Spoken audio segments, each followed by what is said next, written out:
welcome back to Da Nang. We are halfway through our Vietnam trip and Da Nang is a really good spot for that as it's a coastal city right smack bang in the middle of Vietnam. Da Nang is actually the fourth largest city here in Vietnam, but it never used to be that way. During the war, America used it as quite a big base, and the population grew from 50,000 at the start of the war to about 1 million by the end of the war. But yeah, we're right on the beach now, so it is a little bit windy. It's also very bright It's very bright, yeah. And we don't understand because the sun isn't out. It's really cloudy. It's really cloudy and windy, so I don't really know why it's a bit bright, but I don't know. But we've got one day here in Da Nang, so we're going to be exploring as much as we can. We are down on the beach now, and it is a massive beach. It stretches for absolutely miles. Yeah. And we need to walk to the northern point of the beach, so we're going to do that now. Also, look how cool these little boats are. They're like little circles. Must be for some fishing or something. It looks like you'd have a bunch of fun in them. It looks like you'd be able to like spin in them or something.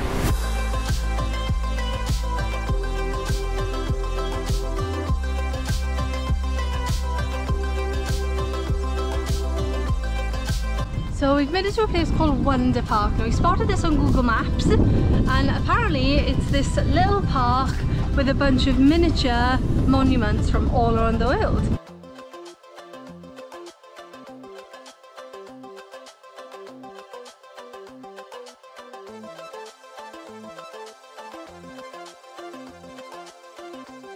Okay, this place is really random. It's just like a little park outside a big hotel. It's just like a bunch of landmarks from around the world. Pretty cool place. Definitely worth checking it out if you're in Da Nang. That's where the park is, and it's right on the river as well. And I didn't realise how big the river is that splits Da Nang into two.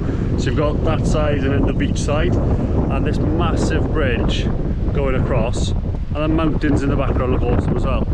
Something I don't think we mentioned about Vietnam is the fact the pavements are all sloped, and that's just so the motorbikes can just easily get onto the pavement to park. And they seem to take advantage of that and actually drive down the pavement sometimes as well. So we've taken some cover as it's starting to rain as well. That's one thing I didn't expect in Southeast Asia, is how much rain there was. I knew there was a lot of rain during wet season, but it's actually dry season. And we actually witnessed quite a bit of rain during dry season. So we escaped the rain and we come into a place called Rosetta. Seems like a popular fast food chain here in Vietnam. So we're going to meet this and then hopefully the rain would have stopped. We've just left Lotteria now. We didn't really want to bore you with us just trying some fast food. If you did want to see that, we have made a TikTok over on our TikTok. But we're going to head to the train station now because we need to get some tickets for the overnight train, which we are catching tonight. The train leaves around 1 AM, so we've got a long day. We've gone to about 6 different ATMs to get money out. None of them were working. We finally found one that works, so we just took out like 6 million dong. Right, we've just left the train station. We picked up some tickets.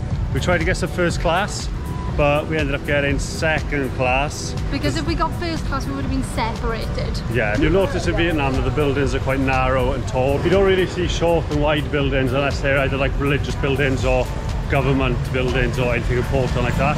So the more street space you take up, the more tax you have to pay to the government. So people tend to build upwards rather than outwards. And it's really funny because you just see these narrow, thin, long buildings. Right, we're coming up to probably the thing that I wanted to see in Da Nang the most. That's probably one of the most famous things about Da Nang. Yeah, this is definitely why I knew to come to Da Nang. It is the Dragon Bridge, and it's basically a 600-meter bridge with a gold dragon going all the way across. So we think this is the tail, and it stretches all the way across here. It's definitely the coolest bridge I've ever seen. The detail they put into it is insane. When you're on the riverside, so when you're not on the bridge, it actually goes sort of under the bridge and then back up. So it looks like it's going like through the bridge. It's really, really cool. The bridge itself is really busy because you've got 3 lanes of traffic going each side, and it's one of the main bridges that like cross the river that splits through Da Nang. So really busy, but it is raining at the moment, so loads of people are wearing ponchos on the bikes as well. It's also pretty cool as well that you can walk across the bridge, Like normally, like a bridge like this you wouldn't be able to walk across, it would be just cars. Yeah, it's kind of like a motorway. Yeah, but it's kind of cool that you can see it like up close. They've put so much detail into the bridge. It's even got like the spikes coming out of the arches, so it looks as if it's like the dragon's back. Fun fact about the Dragon Bridge, at 9 o'clock on a Saturday and Sunday, it lights up and it breathes fire as well up to the head. Up over that! I think I didn't know you on a weekend to see it. Okay guys, we've just made it back to the hotel now, and we've done over 30,000 steps today. We've just taken our shoes off and I've got a massive hole. Mine's a small hole, but it's still a hole. In my sock. I don't know if you can tell. But I think it's been a long time coming. A lot of my socks have got holes in. Yeah. And I think I'm just gonna have to bin them when I get home. I think so. I think I'm just gonna bin half of my clothes when I get home, to be honest. There's so many holes in stuff. I know. It's ridiculous. But that's what happens when you wear the same clothes every day, like pretty much, when you've got like 5 outfits every day for like 3-4 months, 6 months. That's what happens. Yeah. We just realised we haven't shown the hotel. We know you guys like it when we show where we stay in. This place is called the Rosetta Hotel, and we've actually got this room for £7 a night, which is ridiculous. So in here we've got the bathroom. It's actually probably the nicest bathroom that we've had. We've got the massive waterfall shower and then another shower head as well. Just the toilet and the sink area. Comes with loads of little amenities which they like giving here in Southeast Asia. Even came with a razor. Then we've got the rest of the room just in here. We've got picked up a bed, big TV, and then a fridge, a kettle, and just some noodles and some drinks and stuff. But yeah, for £7 a night you can't go wrong. It's absolutely ideal. It's in a really good location. It's really close to the beach as well.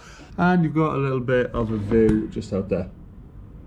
Pretty cool. Yeah, it's in a really good location. There's a supermarket right next door and the beach is only about 3-4 minutes walk away, so just ideal really. So we stayed here last night and we have got the room for tonight, but we are leaving here at 1 AM.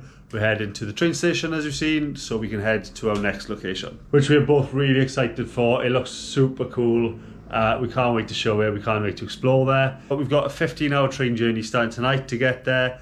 So that'll be in the next video. We're just packing up ready to check out of the hotel and head to the train station. We've just been chilling out for a couple of hours really. Yeah. We don't really know what to expect with the train. No. A little bit nervous, I'll be honest. Especially as we're in second class rather than first class. So we're not 100% sure what it's going to look like because the only videos we've seen on YouTube are of first class. We want to say a big thanks for watching and a big thanks for the support for the trip so far. If you are new around here, please subscribe and give us a thumbs up if you enjoyed the video. We'll see you again in the next one.